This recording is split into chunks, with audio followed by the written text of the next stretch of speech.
আসসালামু আলাইকুম সুপ্রিয় 2023 সালের এসএসসি পরীক্ষার্থী বন্ধুরা, আশা রাখি তোমরা সকলে অনেক অনেক ভালো আছো। তো শিক্ষার্থী বন্ধুরা, তোমাদের পরীক্ষার শেষ মুহূর্তের সেরা প্রস্তুতি অর্জনের জন্য আমি একটা সিরিজ চালু করেছি, সেটা হচ্ছে এসএসসি পাওয়ারপ্লে 2023। এইরই ধারাবাহিকতায় আজকে বিজ্ঞান বিষয়ের তোমাদের প্রথম অধ্যায় অর্থাৎ মানবিক বিভাগের বিজ্ঞান বিষয়ের প্রথম অধ্যায় নিয়ে আলোচনা করব। তো এর আগে আমি ভিডিও একটা বানিয়েছি বা আপলোড করেছি, সেটা হচ্ছে প্রথম অধ্যায় থেকে এমসিকিউ এর ব্যাপারে। সেই ভিডিওর লিঙ্কটি আমি এই ভিডিও ডিসক্রিপশন বক্সে দিয়ে দিয়েছি। এছাড়াও কিন্তু অন্যান্য সাজেশন ভিডিও, অর্থাৎ আমি টেস্ট পরীক্ষার জন্য তোমাদেরকে একটা ভিডিও দিয়েছিলাম, সাজেশন তৈরি করে দিয়েছিলাম। সেখান থেকে কিন্তু তোমাদের বাংলাদেশের অনেক স্কুল এবং ভালো ভালো স্কুল অ্যান্ড কলেজের যে প্রশ্নপত্র হয়েছিল সেখান থেকে কিন্তু কমন পড়েছিল, তোমরা আমাকে কমেন্টে জানিয়েছিলে। সেই ধারাবাহিকতায় কিন্তু আমি এই সিরিজটি চালু করেছি যে তোমরা যদি কিছুটা উপকৃত হও, এবং এটা চলবে আগামী 25শে এপ্রিল পর্যন্ত। তো এটার জন্য কোনো পেমেন্ট কিছু করা লাগবে না, জাস্ট তোমরা কিছুটা যদি উপকৃত হও তাহলে ভিডিওগুলো দেখার মাধ্যমে হয়ে যাবে। আমি সব ধরনের তথ্য ইনফরমেশন এখানেই দিয়ে দিচ্ছি, কোনো নোট তৈরি করিনি যে নোটটা পেমেন্টের বিনিময়ে যে আমাকে টাকা পেমেন্টের মাধ্যমে নিতে হবে, এরকম কিছু না, ঠিক আছে? তো শিক্ষার্থী বন্ধুরা, এখানে দেখো যে আসলে আমি খ নাম্বার এবং সৃজনশীলের ক নাম্বারের জন্য 20টা প্রশ্ন এবং খ নাম্বারের জন্য 20টা প্রশ্ন লিস্ট করেছি। এই 20টা প্রশ্ন এমনভাবে লিস্টেড করা হয়েছে তোমাদের 2015 সাল থেকে শুরু করে 2021 সাল পর্যন্ত যতগুলো পরীক্ষা হয়েছিল, এই পরীক্ষায় সবচাইতে বেশি বার যেই প্রশ্নগুলো এসেছিল বারবার রিপিট করে, সেই প্রশ্নগুলোই কিন্তু এখানে লিস্ট করা হয়েছে। অর্থাৎ 2023 সালে তোমাদের এই 20টা ক নাম্বার প্রশ্নের জন্য 20টা এবং খ নাম্বার প্রশ্নের জন্য 20টা প্রশ্ন দিয়েছি। সেই 20টি থেকেই তোমাদের ক নাম্বার এবং খ নাম্বার 100% ভাবেই কমন থাকবে, কোনো ধরনের কনফিউশন রাখার দরকার নেই। তোমরা এই প্রশ্নগুলো পড়ার পরে আর কোনো কিছু না দেখলেও হবে, ঠিক আছে? তো ভরসা রেখে পড়তে থাকবা, কোনো ধরনের সমস্যা তৈরি হবে না ইনশাআল্লাহ। তো আমরা মূল আলোচনায় চলে যাচ্ছি।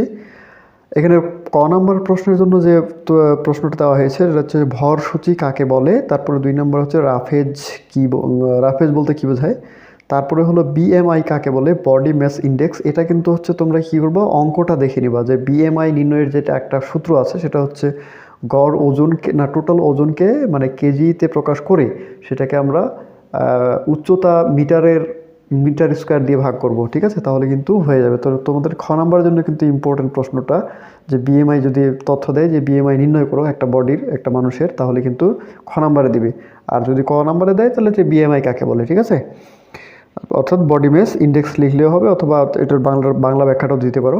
4 নম্বর প্রশ্ন হচ্ছে খাদ্যের ক্যালোরি কাকে বলে, তারপরে 5 নম্বর ভিটামিন কাকে বলে, তার পরবর্তীতে হচ্ছে যে সুষম খাদ্য পিরামিড কাকে বলে, 7 নম্বরে রয়েছে চর্বি কাকে বলে, 8 নম্বর এইচআইভি এর পূর্ণরূপ কী, তারপরে 9 নম্বর হচ্ছে খাদ্যের সহায়ক উপাদান কয়টি, এবং 10 নম্বরে হচ্ছে আমলকিতে কোন ভিটামিন পাওয়া যায়, 11 নম্বর হচ্ছে খাদ্য কী, 12 নম্বর হলো পরিপাক কাকে বলে, 13 নম্বর হচ্ছে আত্তীকরণ কী, 14 নম্বরে যেটা রয়েছে শ্বেতসারের প্রধান উপাদান কয়টি, এবং 15 নম্বর হচ্ছে গ্লাইকোজেন কী, 16 নম্বর হচ্ছে অ্যানিমিয়া রোগ হয় কোন ভিটামিনের অভাবে, তারপরে হচ্ছে 17 নম্বর ভিটামিন সি কী নামে পরিচিত, এবং 18 নম্বর হচ্ছে মানবদেহের বৃদ্ধি ঘটে কত বছর পর্যন্ত।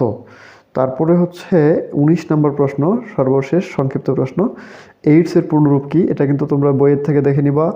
আর এইচআইভি এর পূর্ণরূপটা কী, এটাও কিন্তু তোমাদের জন্য ইম্পর্টেন্ট হবে। এবং 20 নম্বর হচ্ছে সোডিয়াম বেনজয়েড কী। এরপরে আমরা আসি আলোচনায় যে খ নম্বর প্রশ্নের জন্য। খ নম্বর প্রশ্নের জন্য ইম্পর্টেন্ট প্রশ্ন এখানে রাখা হয়েছে 20টা।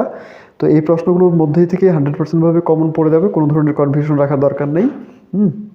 আমি অনেক গবেষণা করে বা অনেকটা রিসার্চ করেই কিন্তু সাজেশন ভিডিওগুলো বানাচ্ছি, কোনো ভরসা হারানোর কোনো অপশন নাই এখানে, হ্যাঁ? আচ্ছা, 1 নম্বর প্রশ্ন হচ্ছে জেরপ্থ্যালমিয়া রোগ বলতে কী বোঝায়, তারপরে হচ্ছে খাদ্যপ্রাণ বলতে কী বোঝো, তারপরে ভিটামিন দেহের জন্য প্রয়োজন কেন, তারপরে হচ্ছে 4 নম্বর জাঙ্ক ফুড বলতে কী বোঝায়, 5 নম্বর হচ্ছে ভিটামিনকে জৈব প্রভাবক বলা হয় কেন, তারপরে হচ্ছে 6 নম্বর আহারযোগ্য সবই খাবার নয় কেন, তারপরে হচ্ছে অ্যাসিডোসিস বলতে কী বোঝায়, তারপরে হলো 8 নম্বর রাফেজযুক্ত খাবারের 2টি গুরুত্ব উল্লেখ করো, তারপরে 9 নম্বর হচ্ছে ক্যালসিয়াম মানুষের দেহের জন্য প্রয়োজনীয় কেন, তারপরে হচ্ছে খাদ্য তালিকায় শর্করা আমিষ বাছাই করা আবশ্যক কেন, তারপরে দেহের স্বাভাবিক সুস্থতার জন্য ভিটামিন বি কমপ্লেক্স অতি আবশ্যক কেন, 12 নম্বর প্রশ্ন হচ্ছে বার্গার শরীরের জন্য ক্ষতিকর কেন, তারপরে হলো 13 নম্বর প্রশ্ন হচ্ছে বার্গারকে জাঙ্ক ফুড বলা হয় কেন, তারপরে 15 নম্বর প্রশ্ন 14 নম্বর প্রশ্ন হচ্ছে ফাস্ট ফুড স্বাস্থ্যের জন্য ক্ষতিকর কেন। 15 নম্বর প্রশ্ন রাফেজ বলতে কি বোঝায়। তারপরে হচ্ছে 16 নম্বর প্রশ্নটা হচ্ছে যে সুষম খাদ্য পিরামিড বলতে কি বোঝায়। 17 নম্বর প্রশ্ন হচ্ছে খাদ্য সংরক্ষণ বলতে কি বোঝায়। 18 নম্বর প্রশ্ন হচ্ছে বিএমআই বলতে কি বোঝায় এবং সূত্র সহ ব্যাখ্যা করা। এই যে এখানে খ নম্বরে দিয়ে দিয়েছি, খুব সুন্দর করে এটা মুখস্থ করে যাবা এবং প্র্যাকটিস করে যাবা। আচ্ছা, তারপরে হচ্ছে 19 নম্বর প্রশ্নে ক্যালোরি বলতে কি বোঝায় এবং 20 নম্বর প্রশ্ন হচ্ছে মানবদেহে ভিটামিন সি উৎস, কাজ ও অভাবজনিত লক্ষণ আলোচনা করো। ঠিক আছে, এই ছিল আমাদের আজকের আলোচনা। শিক্ষার্থী বন্ধুরা, আজকে এই পর্যন্তই। তো তোমরা ভিডিওর ডিসক্রিপশন বক্সে অন্যান্য ভিডিওর সাজেশন ভিডিওগুলোর লিঙ্কগুলো পেয়ে যাবা, সেখান থেকে দেখে নিতে পারো, অথবা আমার চ্যানেলে যে প্লে লিস্ট রয়েছে সেখান থেকে তোমরা প্রয়োজন মতো দেখে নিতে পারো। সবগুলো সাজেশন ভিডিও খুব ইউনিকভাবে তৈরি করা হচ্ছে। আশা রাখি তোমরা কিছুটা 100% ভাবেই উপকৃত হবা। ঠিক আছে, আসসালামু আলাইকুম, আজকে এই পর্যন্তই।